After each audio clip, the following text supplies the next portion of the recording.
Hi everybody, Russell Miami's 11. Hope you're all safe and well of news channel. Please consider subscribing, hitting the bell icon so you're made aware every time we put new content on. As always, I'd like to thank our lovely channel sponsors, Untuck It.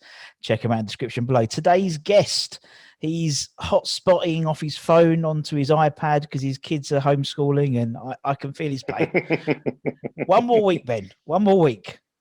We can do it. We can do it. We can do it. Holding on for grim death, Russ. I tell you, it's killing. Yeah, but your kid's a bit older than mine.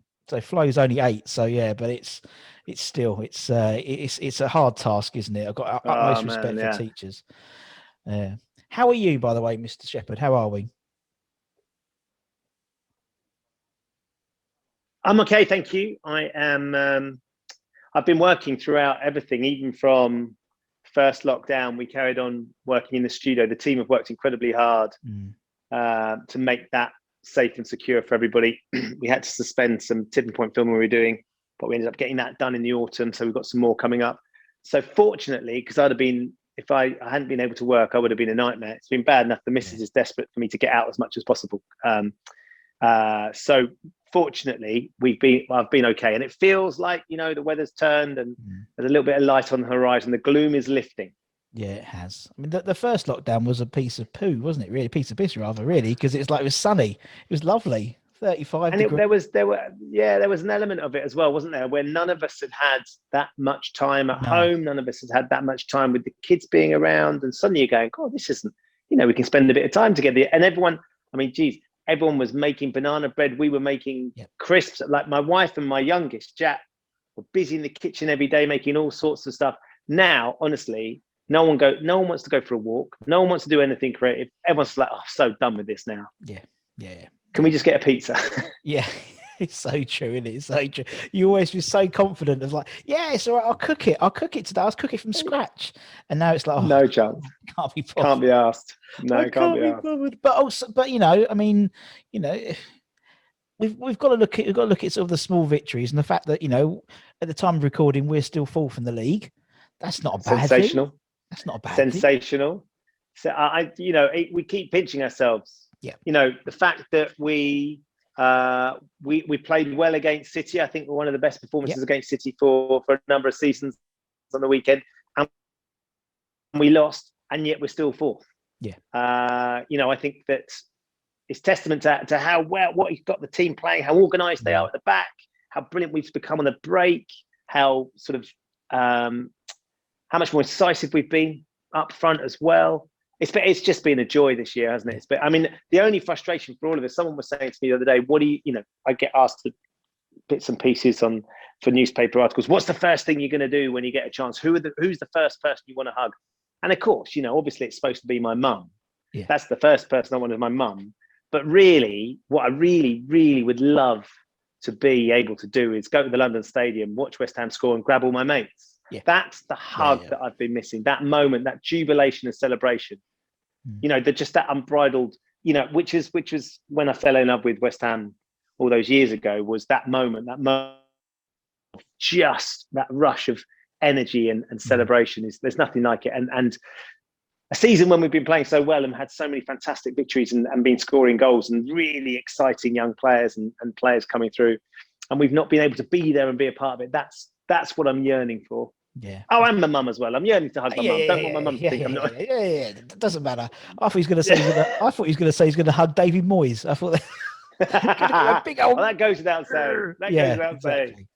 I know it's one of those typical West Ham things, isn't it? The fact that we're playing so well, and no bugger can see us.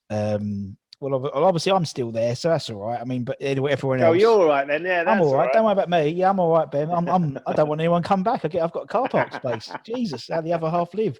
But yeah, no, it's and hopefully if everything goes all right, based on Boris's roadmap, then the last game of the season there'll be some fans in the ground. So it could be that Champions League qualification party.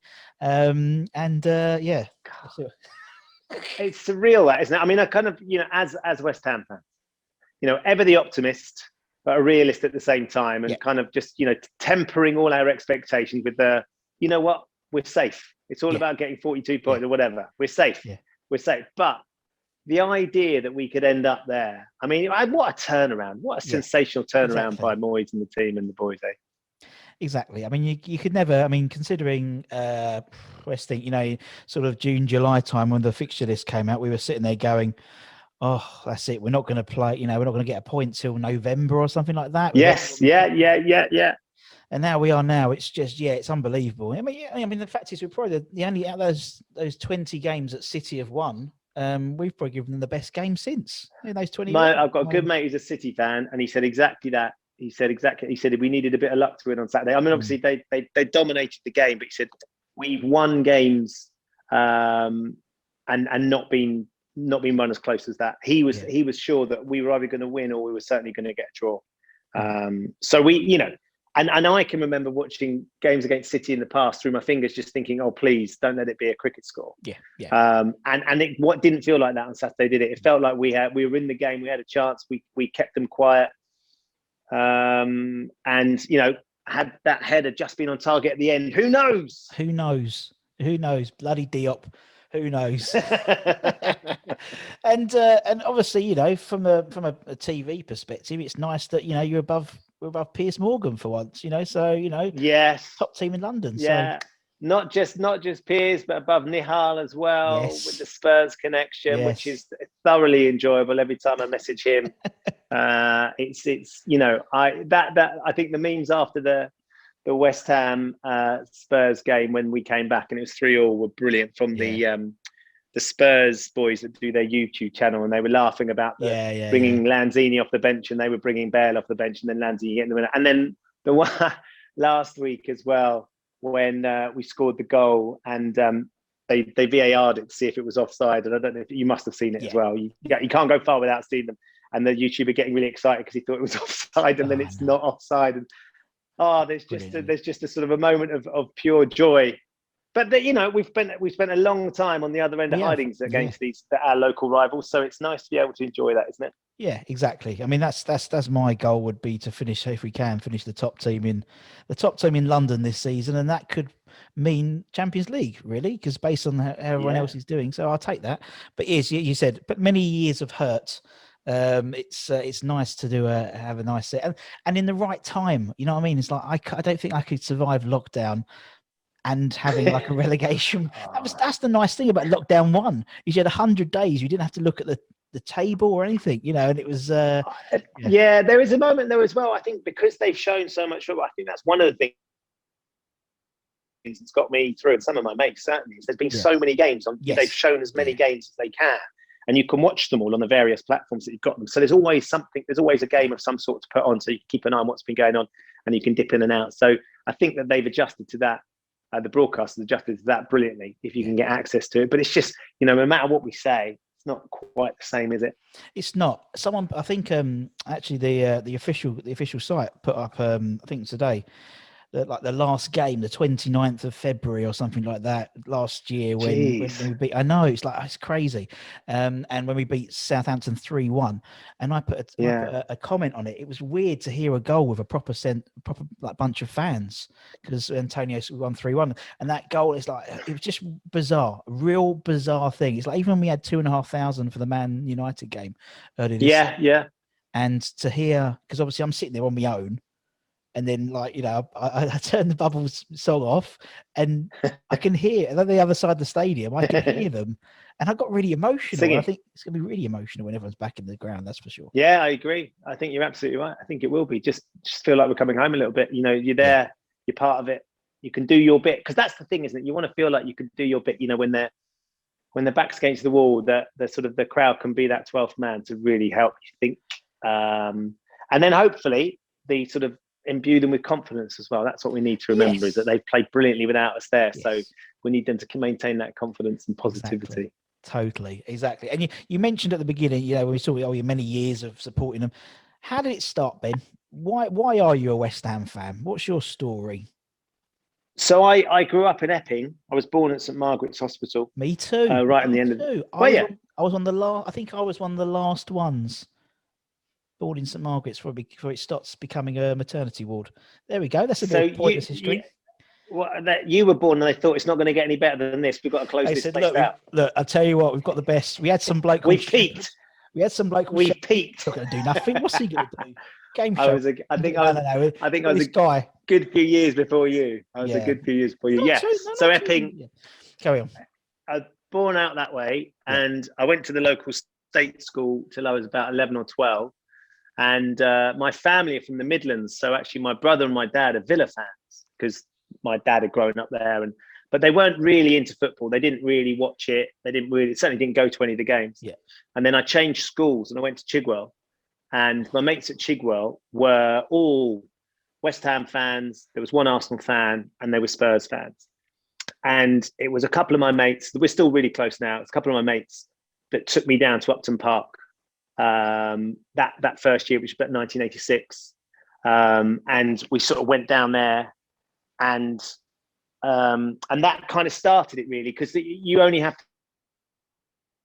to go. I mean, having not been to a football ground and watching a game of football, I fell in love with everything. I fell in love with the atmosphere. I fell in love with the noise. I fell in love with the tension. I fell in love with the swearing, and I fell in love with the sort of the febrile nature. I fell in love with the football.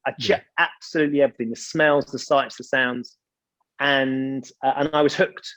And we used to have Saturday schools, so we didn't often used to be able to get to games. But if we ever had a Saturday off, we'd either go up to Upton Park, or if we didn't have enough money, we'd go to see Orient play. Yeah, because they were a bit closer. Yeah. So we could, and then for years we'd try and sneak in as under 12s when you got to the turnstiles at Upton Park. And my mate Nobby, Jim, who's about 6 foot, I don't know, 3 or 4, he was always tall from the age of sort of 15, and we sort of all sort of try and pretend to be really short as you went up to the turnstiles and give the old boy the money for a 12. Yeah, only 12, junior, please, sir, or whatever. And they never made a fuss, like, in you go, lads, off you go. And just used to love it. And that was when I started. So it was my mates that took me down there. And as soon as I went to my first game and sort of saw what was going on, I just fell in love. Yeah, I know what you mean. Yeah, it's true. I used to do the old West Ham Orient, because it used to be either or, didn't they? Used to be, one was home, one was away. And you get season ticket Orient for a tenner, under 16. It was so much cheaper, wasn't it? Yeah, we'd go with a few quid. Yeah. I mean, I was, because you was cheap. I was Loughton, so not too far. Yeah, so it was, although we both played for Woodford Rugby Club. Oh, did you play for Woodford as well? I remember, and I remember because when we used to have those games, those days where we used to have like everyone it was like mixed teams. Do you remember? Like Yeah. One pitch on pitch 2, and I remember you playing on the other side, and I thought, bloody hell, he was good. I remember that. Yeah. Well, that was my luck. My family are mostly big rugby fans, basically, and my dad, when they moved down from the Midlands and they lived in Epping, and he started playing rugby at Woodford. So I played all the way through from the age of 4 all the way through to playing for the first 15. So then it became, when I left school, it became, did I have a match on a Saturday? If I didn't have a match on a Saturday, I could go and play. I could go and watch West Ham play. Yeah. So sport on the weekends, football and rugby just dominated our family life. But it was that West Ham was my club. Once I'd gone down there first time, I was hooked. Yeah, it's true. Everyone, I mean, we've had over almost 300 people we've interviewed, and everyone's been the same. No one's gone, oh, that first game, it was all right. I turned up about 6 months later. No, everyone was like, first game, I'm hooked, and it was like, that's it. Whether they won, whether they've lost, it's a sensory. And I'd never experienced. My parents, I think I'd gone to the odd rugby game here and there. I'd seen rugby at Woodford, and you'd play a local team, and there'd be a few hundred people in the crowd around the edge of the pitch, and that was always great. But to be tens of thousands of people, to be stuck in that crowd when you scored and where you started, as opposed to where you finished the game, you'd be miles away. The only thing was you'd be trying to hold on to your mate as you got swept along by the crowd and the noise and the surge, and you just felt a part of something very, very special. And I still feel that now. Actually, I still feel like the West Ham community is something that's very, very special, and that I really enjoy. Definitely. And I know you've done the stuff for the Facebook group and the support group. That just epitomizes West Ham fans, I think. Just the fact that what they've done, and even so, I mean, obviously, you got your mates and you have WhatsApp groups and Facebook groups and things like that. And you just see them come out. You know, not everyone's had such a, I wouldn't say I wouldn't say I've had an easy ride of lockdown, but I haven't, not half as bad as a lot of other people. And you can see someone's having a bad time or whatever.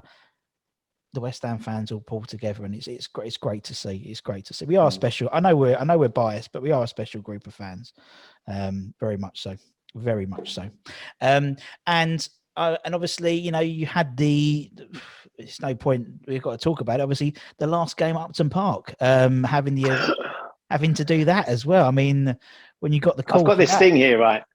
I don't know if you've seen these, but Clive Tilsley did the commentary that day, and he contacted me a few months back and sent me this. And basically, this is something that I'd thoroughly recommend somebody, if you're looking for some decent memorabilia for people. I don't know if you do this on your site, actually, but he sent me this, and this is a copy of his program notes from the match. It's going to be backwards, I think, isn't it? Yeah. They are, and it's like a piece of art now. Yeah. And a lot of this is my sort of West Ham memorabilia. But I was just going through some of this because we were going to be talking, reminiscing about that night, the great nights that I've had, and the fact that, you know, our star striker was playing right back that night. You know, I love the sort of the journey that players go on, and we've lived it, and every single one of those moments. And look at Mikel Antonio now and how fantastic he's been for the last couple of seasons, and what a linchpin he is up front. And my friends that were Forest fans were saying, "Why are you playing him at right back? You got to stick him up front." And it just felt like, you know, that night, that amazing night, Russ. What an extraordinary occasion. Brilliant. From the start to finish, you know, delayed kickoff, you know, all those things. Yeah. We had, and I was being briefed about what was going to happen and what the delay meant and what it meant from the police perspective and the impact of all those sorts of things. So it was really tense behind the scenes at Upton Park, and my mates were there as well. And I just wanted to see the game and then to go down and then come back. You know, it was all of those elements. You couldn't have scripted it. If it was written by a Hollywood producer, you go, "That's rubbish. That's absolute nonsense. That's absolutely." That sort of game never happens. And it did. That night, it actually happened. And we were there, and it was a night we'll always remember. Yeah. Exactly. I was exactly the same. It was it was a right. Yeah, it was just typical. It was typical West Ham, wasn't it? Because nothing ever goes smoothly for us, even for whether it's the team or production side as well. I mean, obviously, you know. It was a weird day, and I was on jury service that week as well. So you're joking. I was at Snaresborough Crown Court, so not obviously not appearing, being a juror. So my case got moved, so I got up there like 8 o'clock and just parked the car around the corner. And obviously had the pass and just spent like 3 hours walking around. I had a wee in the players' changing room. I had to make sure should have amazing dump in the away. And you're right, like everything, and obviously all the fireworks had to get moved. And we had Jeff on here from the Cotley Rejects, and it was pissing it down. Oh, it's just typical. Yeah. Well, that was the thing. So they planned for everything, and then the heavens opened as well. Yeah. And then they had the taxis going round. Yeah, Billy didn't turn up. And what I'd So what I'd been led to believe was that actually Sky only decided to televise it very last minute. Yes. They were going to finish their coverage. Yeah. And then so the whole of that post-game celebration was for the fans in the stadium. Yeah. It was the people that could be there. So it was designed and devised for fans in the crowd, right? It wasn't devised for people on television. Yeah. So everyone was moaning, going, "The sound's rubbish. You can't see it." And that's because no one expected it to be on television, but they stayed with it and they kept it there. It's only afterwards that half my mates said, "Oh my God, that looked extraordinary. You were right in the middle of it." I was going, "Was it on telly?" Yeah. And I genuinely, I was expecting it just to be for us there. Yeah. And we stood there in the middle of the pitch. The rain was teeming down, but it just didn't matter. Didn't matter. There was an energy that night and a sort of an atmosphere in that crowd. You could have thrown sort of anything at us and it would have just bounced off. It was so extraordinary. Yeah, it was an incredible. It was just one of those, typical things that typical West Ham. And as I said, the fact that we had to do the fireworks at the beginning rather than at the end and stuff. Oh, I love it. Oh, it was just brilliant. But as you said, it was a great night, and obviously then you're having a great season now. So, it's all going well. It's all good. Right. Let's talk about your Hammers 11. Right. Okay. So everyone we get on the channel, apart from Harry Redknapp, I think Bish didn't do one, and Nigel Reo-Coker randomly. Didn't do one either. But everyone I've had on the channel has given their 11. So the idea being is you can pick based on whatever criteria you want, the best, the worst, the cult heroes, your favourites, whatever. But the only rule is you have to be alive to have seen them play. Now, to be honest, you started going about 86, so you haven't got a bad group to look at, to be perfectly honest. But that's just my own opinion. No. You've done well. So that's what we try and do. We try and keep it to a 4-4-2 if we can, but if not, I'm not bothered. It's just a bit of fun. Just a bit of fun, Ben. So let's start off between the sticks. Who would be in goal for the Shephard 11? That's the question we're all asking. Well, there's obviously a few. And I put this, I said to a couple of my West Ham fans that I was doing this, and it's probably the worst thing you can do, because as soon as you start saying anything, you get grief from friends and mates and stuff. So genuinely, the people I've chosen there's a reason for each and every one of them, and they might not make the best team in the world, but they're a team that means quite a lot to me. But firstly, Phil Parks, like Parksy in goal, I would love to put him in because of his moustache. Yep. Because he has the greatest moustache that I've been lucky enough to play. This Boys of 86 shirt I've got, I've been lucky enough to play with the boys. So from years ago, I got to meet, I think it was the first time I played at Upton Park, and the Boys of 86 used to have a six-a-side tournament that people could come and play. And TC, I think, I met at Sky, and he invited me to come and play. And we've been friends ever since. And so I met Parksy and his moustache. And once you meet the moustache, you never forget it. And what I know now as well is what an extraordinary goalkeeper he was. I didn't see him play a lot though, but he's one of my favourite keepers. The other two that I sort of hugely admire would be Xhaka. Yeah. Because he was such a brilliant character. Yeah. He was such an amazing character for us. And then, more importantly, I think more recently is Fabianski, because when Fabianski came, I don't think anybody expected him to have the impact that he has had. I think, we all thought, okay, he's been a decent keeper here and there, but relatively underwhelmed by the idea. But he has just been superb. I think start of last season, wasn't it, where he got injured, and all of a sudden the confidence in the back four went. We'll not talk about the goalkeeper that they brought in, which clearly was a huge mistake. And then him coming back, and how much that lifted everybody's confidence and stuff. And he's been awesome. So I think just purely because of the impact that he's had more recently, the expectation and how he's exceeded that expectation, I'd put Fabianski in goal. But it was a close run thing with him and the moustache. Yeah, he was in mine. I can see you've got your Steve Krieger picture there. Steve did my 11, so he did an 11 with me as well. Yeah. Oh, did it? Amazing. Yeah. Love so it. Fabianski was my number one as well. Right. Okay, we'll put Fabianski in goal. Okay, let's go left back. Who should we have left back then, Ben? Who do you think? Razvan Rat. Put the Rat in. It's not the Rat, interestingly. It's although I'm a big fan of the Rat. We used to have a lot of fun watching the Rat play. Putting Dixie at left back. I have been lucky enough to play with Julian in a Paolo Di Canio invitation game at Swindon a few years back, and Dixie was playing, and it was, I don't often get starstruck. Yeah. I do a job that I love, and I meet a lot of incredible people that have done extraordinary things, and more often than not, it's just great to chat to them. Yeah. I was absolutely lost for words playing with Dixie. He epitomizes everything that we've always loved about players, wearing your heart on your sleeve, just giving everything for the club. And I think was hugely underrated beyond our club. I think should have been celebrated way wider than he ever has been. And I just loved watching him play. I loved everything about him. I love watching clips of him from back in the day as well. Yeah, me too. And I'm the same with you. I've been fortunate. I think on this channel, we've interviewed something almost 60 ex players for West Ham, and Julian was the one I got really starstruck. He was a lovely guy, really sweet guy. Him and Pete Butler, randomly. Good old Pete Butler. Really? I love Pete Butler. Does anybody not put Dixie in their 11 though? Yeah, he would do, because it's a generational thing. So some people might put Lampard Senior. Because obviously Frank Senior played 600 games, and obviously some people, if they hadn't seen Julian play, say would put in probably Cress probably. Somebody did pick Raz Van Rat once. Wow. Because of his the reason being because of his Christmas catalogue Well, picture in a onesie.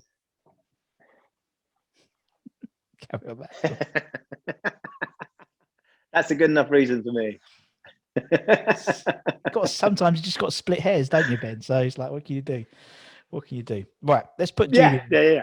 Let's put June in, man. Okay, who's going to go right back? Who should go right back then, Bim? Well, so I've taken a little bit of license with my right. I'm feeling right-sided rather than right back. Really, perhaps more of a wing back than a right back. But we're playing 4-4-2. So there could, first of all, I think Soufal has been absolutely awesome since he's come in, right? And we've been waiting for a really good right back like him for a very, very long time. And were it not for this other player I'm going to put in, I'd be very tempted to put him in there just to say, look, I've just been thrilled with how well he's played. Honorary mention to Ray Stewart as well, because Ray Stewart from that team in '86, and also because I know he'll text me as soon as he sees this and says, why don't you put me in? But he equally, I think perhaps, he's one of the last really, really fantastic right backs that we've had, and now feels like could match mid-80s now. But the one I want, and like this is me really pushing the boundaries, although he did play a bit of wing backery in the past, and I want to have him in the team, but I want the player in front of him to be in the team as well. So I'm going to put Tricky Trev at right back. Good. Love him. Love Trev. More of a modern sort of right back look, so he can fly up the wing and get the crosses in and get involved. But to be honest, when you see my centre backs, essentially it's like having 10 men at the back with Dix and the other two centre backs. So Trev can do what he likes. He can just go anywhere he wants. Yeah. Good shout. And I mean, I love him. I love Sinks. And he obviously he comes across. I mean, we've had him on the channel. He's jumped on. He's done a few things for us. He's great, and I love him. And he epitomizes what West Ham means to some players, because he's not from round these parts, so to speak. No, he played 5 years for the club. When obviously no one's been to the ground since, but obviously they've got these Panini stickers around the outside the ground of all the legends. And there was a couple, and I took one of Bish, and I took one. Oh yeah. And I sent it to Trev, and I said, look what's that. And he sent me back the most amazing message about how honoured he was to be on that wall of legends. And it took me by surprise, just took me by surprise. But he's such a lovely bloke. I'm glad. And it means we get a retweet because you've picked him. So well done. There we go. All about social engagement. He's in.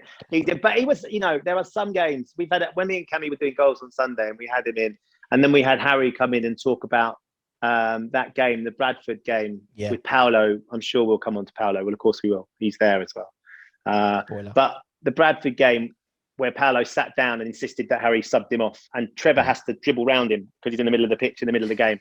Like moments like that, that just stick in our memory. And it was, am I right in saying it was Trevor's cross to Paolo when he scored the goal against Wimbledon as well? That sort of delivery is the sort of thing you paid millions and millions and millions of pounds for these days. He was such a class player, wasn't he? Brilliant. He was a fantastic player. And only cost us a couple of million, and Brett Rowland and Dowie the other way. So, not a bad transfer, really. Nice one, Harry. They went the other way. Yeah. Yeah, nice one, Harry. Okay, right. Centre half then. Who's your first centre half then, Ben? I'm going to go to Boys of 86 again. A bit of a Rolls Royce at centre half, and also because he'll give me grief if I don't put him in, and that's Gailey, Tony Gale. Yep. You got to put him in. So I mean, but just when I think back, and I've played with him. I've played with him a couple of times since, and it's even now to this day. I say he always looks like he's got a lot of time on the ball. He always had time on the ball. I mean, he's a lot slower than he ever was, but even now he's got time on the ball compared to the rest of us when he was playing. And so you always just felt confident that he was there at the back, and he's going to be all right, and sort of we're going to be organised and sort of defensively sound. Yeah, definitely. When we had Reg on on the channel, he put himself, he picked himself obviously, and he put himself captain, goal, penalties. He was on free kicks, and he was first team coach and director of football. And that doesn't surprise you, does it, man? That's all. Quite right too. Quite Right, right okay. too. Yeah, no. Top guy. Right, who's Gailey going to partner in the centres then, Ben? Rio. It's got to be Rio for me, as sort of he was slap bang in that sort of era where I was really getting to West Ham a lot. I love being down there. That group of young players that we had with him and Carrick and Glenn Johnson and young Frank before he left, and Michael, Carrick, I say Carrick, but those boys had so much. It was so exciting. It was so exciting to see that young fledgling group of hammers coming through, and Rio epitomised that, didn't he? And went on, and I don't think any of us begrudged Rio. We got a great fee for him. Begrudged him going off and doing what he ended up doing, and having a superb career. So yeah, the Rio and Gailey centre back. Nice. I like that. Yeah, I totally agree with Rio. Right. And you see what I mean when I say if you've got Dixie, Yeah. Rio and Gailey, that means Trev can do what he likes, because the three of them, who's going to try and go past them? No, exactly. No one's going to try and get past them guys, are they? Right. Okay. Let's move into midfield. Let's go left wing. Who's on the left midfield position then, Ben? So left wing. So these, I think my wingers could go either side. They can swap and change. Nice. I'm going to start on the left wing though. Although really you might swap them around at some point and say Joe Cole. Yeah. I'll have a young Joe in there, because he was part of that crop of players, wasn't he? Yeah. And it was so exciting for us to have young, creative, talented players sort of being groomed and sort of looked after by some of the more suits, sort of the more experienced old timers. And it was, some of the stuff that Joe did. And he was such a lovely sort of young lad. That the world was at his feet, and he just had so much potential. And when he went away and he went off and did his stuff and then came back, I think I did the end of season dinner just after we'd signed him back, and there was a lovely atmosphere, because it felt like he'd come back home again. He was back where we all loved him and adored him, and wanted him to come and be, as the player that we all loved. Yeah, and it was almost like him coming back was like he had unfinished business. Do you know what I mean? He left a little bit too early to go to Chelsea. So it was nice that he could come back and say goodbye properly. So, because obviously, he'd left and we just got relegated, really. So it was like, so at least yeah. Home, so that's good. That was good. No, he's great. Yeah. I love Joe. Love him. And he's fantastic on BT Sport. He's a fantastic analyst. I think you're absolutely right. And interestingly, I didn't realise this, but he only started playing football really late in life, relatively. He started playing at 11 or 12. I mean, he wasn't a kid that was in a local club. He just started playing and happened to be an extraordinary footballer. I think he told us a brilliant story about his old man getting a phone call from Alex Ferguson when he was 12 or 13. And so Alex was trying to get him to see if he'd be interested in going to United. And his dad didn't know who Alex Ferguson was. Football wasn't a big part of his life growing up, or his family's life. And you think about that now and what he went on to achieve, international sort of performing and playing at the highest level as an elite footballer. We just assume that our elite footballers have started as first thing is kick a ball, and it gives you hope that maybe you can be a late bloomer in life. So Russ, there's still a chance for us. Still a chance. Well, I'm not being funny. When you're on a soccer age, you could handle yourself, mate. So I think you're all right, man. I think you're all right there. But yeah, fingers crossed. If Mark Wright can get Crawley, then something like that. There's luck for us all. Right. Okay. Let's put Joey on the left. Let's go right wing. Who's on the other wing then? So the reason I put Trevor at right back is because of this guy who is. I was watching one of my favourite games, other than the last game, which was just like a fairy tale. One of my favourite games I ever saw at Upton Park, and I still pinch myself. And I was watching it back this afternoon because I knew we were going to talk about this. Was West Ham versus Ipswich in the second leg of the playoff semi-final in 2004. And we were 1-0 down from the first leg, having played away. And we needed to win 2-0 to go through to play Palace in the final. Palace had won the night before. Yeah. And the first goal that Matty Edrington scores is still, I think, one of the most extraordinary moments of my West Ham life, purely because there was so much. We were playing well. We were the best side. On so many occasions, we knew what we had to do in various games. We played well enough to do it, but we never quite got over the line. Yeah. And it felt like it was going that way. We'd been okay against them. We hadn't been bad, and 1-0 wasn't a bad result. First half, we've been playing nicely. It was all us. Second half, we just needed a bit of magic to light that fire that would make us believe. And what a bit of magic! And he smashes that ball into the top left-hand corner. And where we were stood, I was right behind it, and I saw it right, and I can still see it to this day. And watching it back, I got goosebumps watching it back. And I didn't realise, because we were in the stadium, but Canio was actually on co-coms that day as well. So, and I'm now great mates with Canio and know him very, very well. So it was really lovely just watching this and watching the ball get rifled into the top left-hand corner. And there's a brilliant moment in the commentary, which is so typically Canio, where the commentary guy has gone,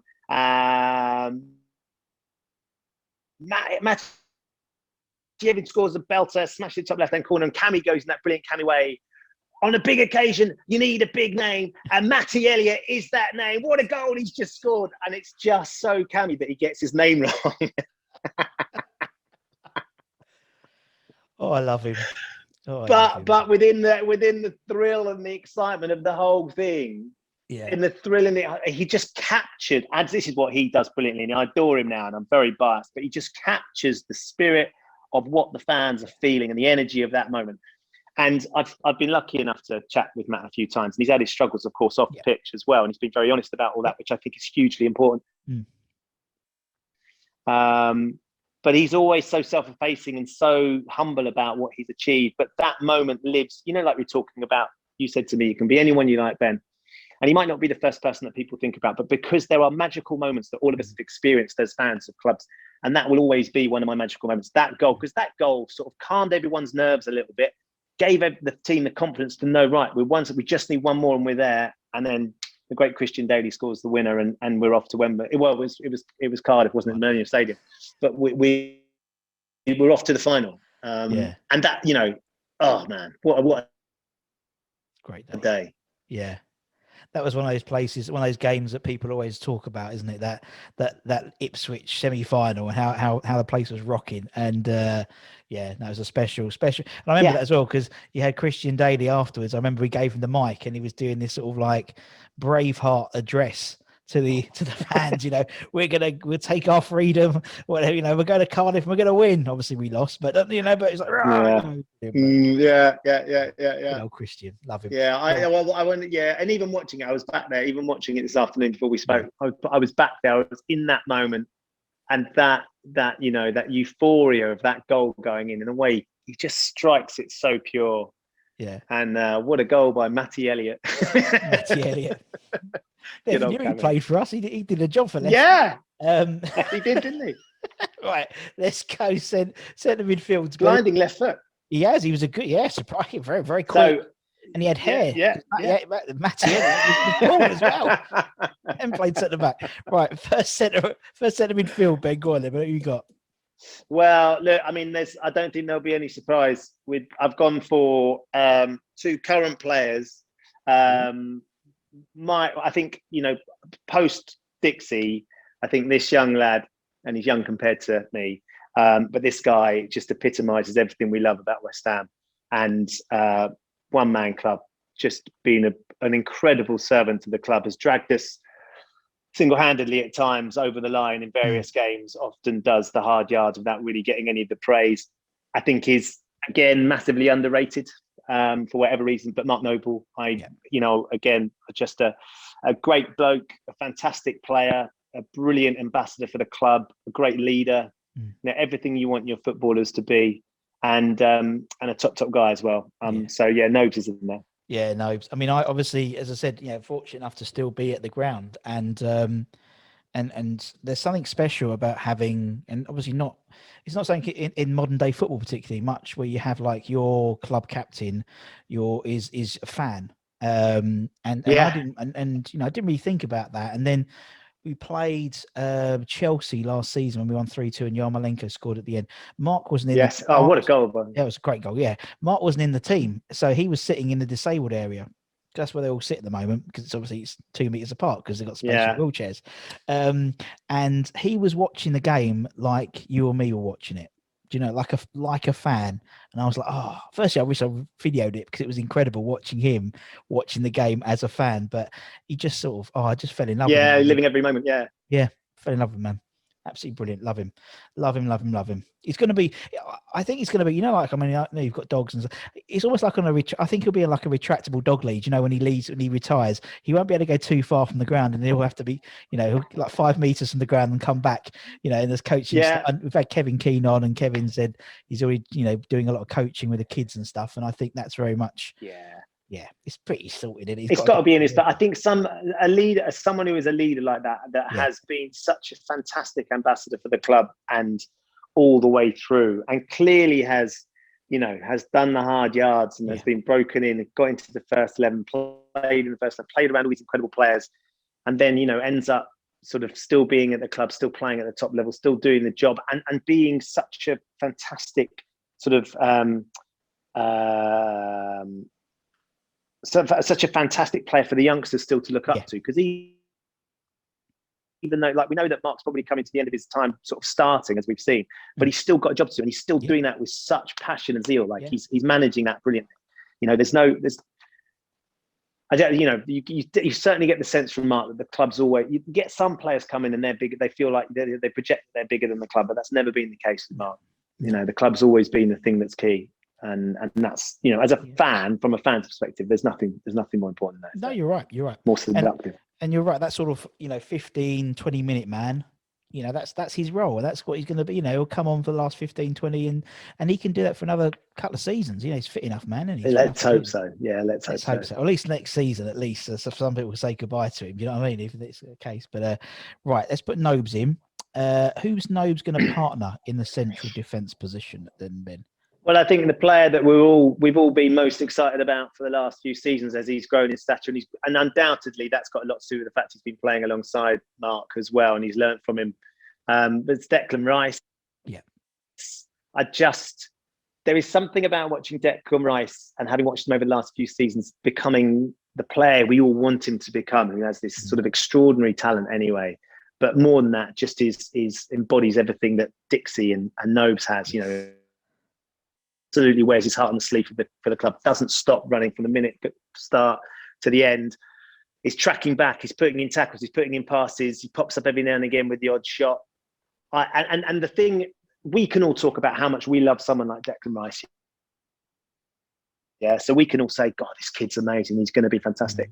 But I feel like my friends that are Spurs fans or Arsenal fans, City fans, United fans, they're all really getting it now. Yeah. They're starting to see, because initially they're all going, well, he's not this guy, he's not this guy, he's not this guy. But now they're all starting to go, to be fair, we can see just what it is he seems to have. And if he keeps going like this, he's going to be an England stalwart for many, many years to come, which is great news for the national side, because we haven't had too many players like that over the most recent history.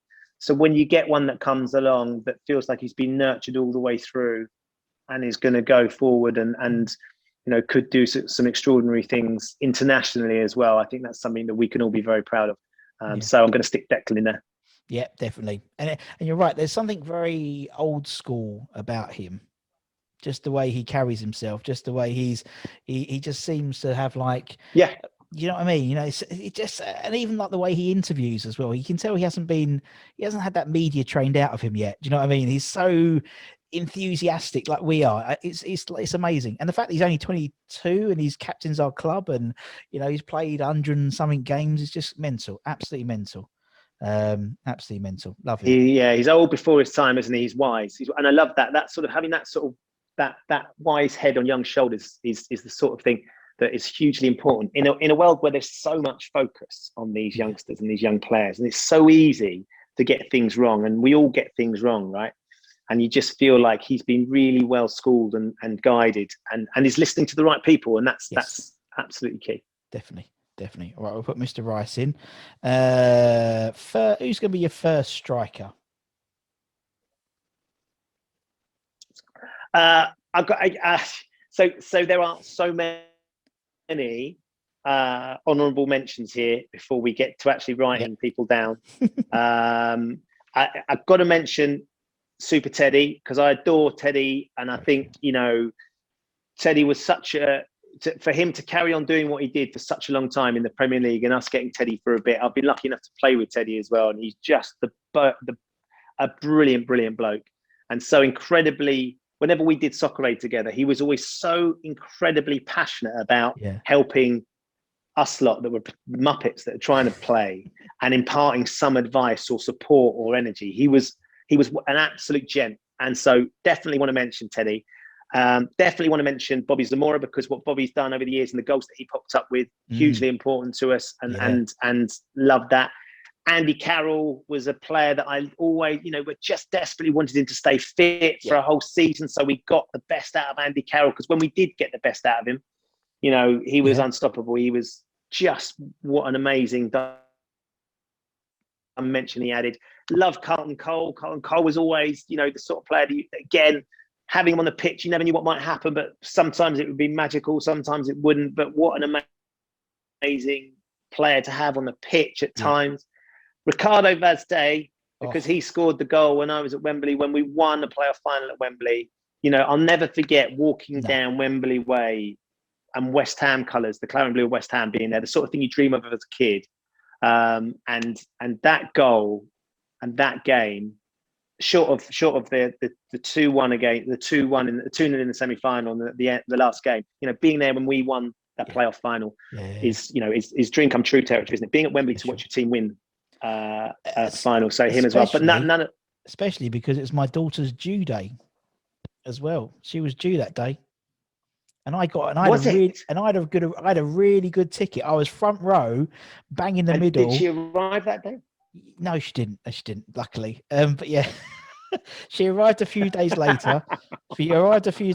And a day or two after that, I got a picture of her in the playoff trophy. She's a couple of days. Amazing. It was 3 o'clock though. Bang on 3 o'clock. I had my phone in one hand and I had a beer in the other hand. And literally 3 o'clock, the phone rang. And I was like, "Oh God, that's it." And it was like a PPI call, and I was like, "Oh, thank God for that." But yeah, that was always. I could have imagined that would be your missus just winding you up, going, "It's happened. My waters have gone. Get over here now." Yeah, come back to Church. Oh, that's a trek from Wembley. But yeah, no, it was my duty. But yeah, Vastay, man, brilliant. Loved him. So all of those for their moments and stuff like that, but they're not going to get into my starting 11, because I'm going to put playing alongside Paolo, who I've mentioned 17 times already, and I'll keep mentioning. I get the guy that gets the berth alongside him is TC. It's Tony. Yeah, Tony Cottee. For a number of reasons. One, he is quite possibly the loveliest man in football, and it's just such a great bloke. TC, and working with him and seeing him and being around him, there's nothing. I don't think anyone's got a bad word to say about him, which is very unusual. And then, he was just such a fantastic striker for us. Him and Frank together were brilliant. There's a great pairing, weren't they? Just brilliant, and sort of had something very special. But I just love watching him play. I loved his energy, his enthusiasm, his hustle, his bustle. For a small guy, he had so much strength and composure and balance and skill. He had about size 4 feet. Was it his feet were about that big? Just absolutely sensational. I see him and Frank in these shirts, in this Havco 86 shirt, and it just reminds me of just amazing football, really exciting finishing on pitches where they quite frankly shouldn't have been finishing like they did. Yeah, totally. Totally. When we've had them, we've had them both on Frank and TC, and yeah, to do what they were doing on sand pitches, they were just full of sand, weren't they? Yeah. Stamford Bridge 4-0. You know, that was a sandbank. It was ridiculous. And someone like TC, you're right. It's a strike. I mean, as a striker, you don't get any of them in the Premier League now. Sort of those fox in the box strikers. They're all clever forward, not clever forward, but you know, they're sort of, you know, even Vardy sort of brings up play. Cotty was a goal scorer, you know, a bit like Defoe was, and then, you know, just literally stay up there, score the goal. And yes, a lost start in football, I think. So TC, and obviously the last one will be Di Canio, won't it? Be Paolo. I know you've mentioned it. Yeah, spoiler alert, but that is very jealous. So this is one of my most prized possessions, because this is the one Soccer Aid game we played at Wembley. And Paolo played for the rest of the world that day. And at the end of the match, I went over to Paolo and I said, can I swap your shirt? Can I have your shirt? So I've got his shirt on. And then my mate afterwards, I said, I've got his shirt. And he said, forget that. Paolo Di Canio is wearing Shephard's shirt. and Paolo's actually got my shirt on there. And I didn't realise that. It didn't dawn on me. All my mate, and that was just, I've still got the shirt. I've got this picture. He's an extraordinary character, such an amazing person, so charismatic.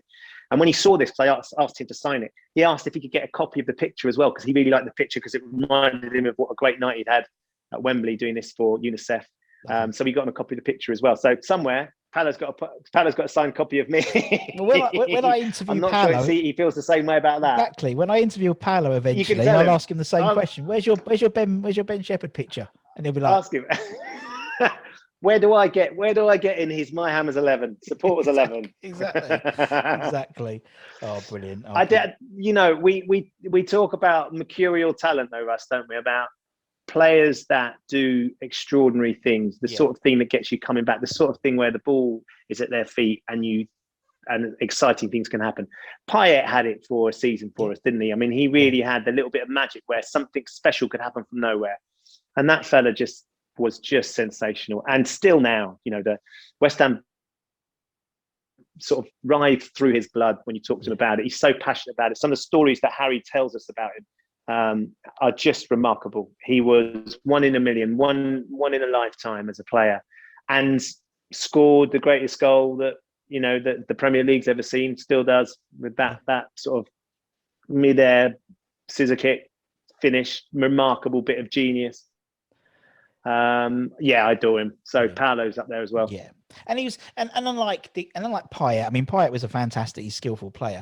But what I liked about Di Canio was, as you said, is that Latin flair. It was that sort of, you didn't know which Di Canio was going to turn up, whether it was going to be the, you know, impetuous sit on the floor, you know, whether it was going to be the mercurial talent. And I think that's what makes him my favourite player at West Ham, because he had that West Hamness about him. You know, yes, which we all love. Well, because I think we're talking about, you know, how players come in and sometimes you feel like the player thinks they're bigger than the club. And someone like Payet, you get that sense from Payet, as great as he was for that season, he felt like he was bigger than the club. Now, Paolo at times could certainly behave like that, but I don't think I ever felt like he never really thought that West Ham was the most important for, and performing for West Ham was absolutely the fundamental thing that he needed to do. And we saw him do it. We saw him do it week in, week out in the most extraordinary fashion, the most, you know, catching the ball mid-game and sitting down and forcing Harry to take him off. And, you know, I just, honestly, I feel very honoured and privileged to have been able to see him play live and being able to see him play for our team. You know, that was special. Definitely, Ben. No, I totally agree, man. Totally agree. Mr. Shephard, it's been lovely chatting to you. An hour almost is flying by, as always it does when we talk about West Ham. Thank you so much. It was really, really my pleasure. We got there eventually, didn't we, Ben? We got there. I'm giving you the right run around for us, but I'm thrilled, honestly. It's all right. And you know, the other thing is that it's been an absolute treat to go through and do this. And I would recommend any of your subscribers that are watching, I'm sure they have done it. Trying to do it is practically impossible, and you could change your 11 every month, really, depending on what the parameters are. But it's been an absolute treat to go through and go back, and there'll be people that I've missed out and people that would definitely make it in next time and stuff like that. But it's been a treat and I've really enjoyed it, Brilliant. mate. Thank you, mate. And obviously, thank you to everyone for watching or listening, whatever you do. Give it a like, give it a share. And from myself and from Ben, take care, everyone. Stay safe. Keep washing those hands. Keep getting. Have you had your jab yet, Ben? Have you had your jab yet? I'm not that old, Russ. Jeez, steady on. I've had mine. I've had mine, but it's not because of age. It's because the camera, you can't see it under here. But you know, the lockdown body hasn't happened. You know, has it not been generous to you? No, too many pies. But I've had my jab anyway. So make sure you wash your hands, get your jabs when you get it. And for me and Ben, take care, everyone. Stay safe. Come on, you irons, and we'll see you again very, very soon. Irons. Take care, everyone. Much love. See you later. Bye bye.